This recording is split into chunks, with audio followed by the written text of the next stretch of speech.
এখানে আমরা যে বিস্তীর্ণ পটল ক্ষেতটা দেখতে পাচ্ছেন, এখানে আমরা দেখেন জায়গায় জায়গায় সেক্স ফেরোমন ফাঁদ স্থাপন করেছি। এই সেক্স ফেরোমন ফাঁদের কাজ কি হলো, এখানে আমরা ভিতরে একটা লিউর দিয়েছি।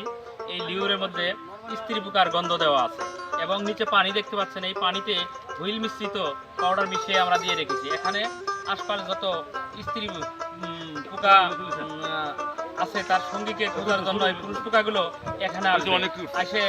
যখন দেখবে যে স্ত্রী পোকা নাই কিন্তু সে এখানে ঘোরাঘুরি করবে, সেই মুহূর্তে ঘোরাঘুরি করতে দেখেন এই বয়মের সাথে লেগে সে নিচে পড়ে যাবে।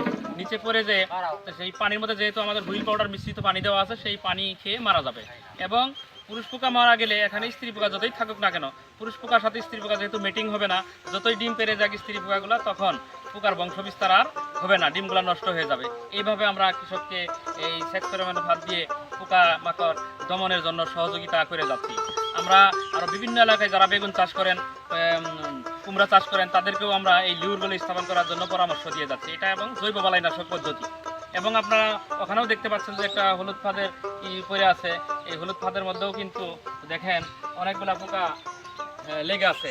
এখানে হলুদ হওয়ার দরুন পোকাগুলো আকৃষ্ট হয়। এখানে আঠা দেওয়া আছে, এটা আঠালো ফাঁদের, অর্থাৎ এটা আঠালো ফাঁদ। পোকাগুলো আকৃষ্ট হয়ে এই হলুদের কাছে আসলেই আটকে পোকাগুলো মারা যাচ্ছে। এবং বীজ দেওয়া ছাড়াই, অর্থাৎ রাসায়নিক কীটনাশক প্রয়োগ ছাড়াই কৃষক এখানে সফলভাবে ফসল উৎপাদন করতে পারছে, যে ফসলগুলো আমাদের স্বাস্থ্যের জন্য উপকারী।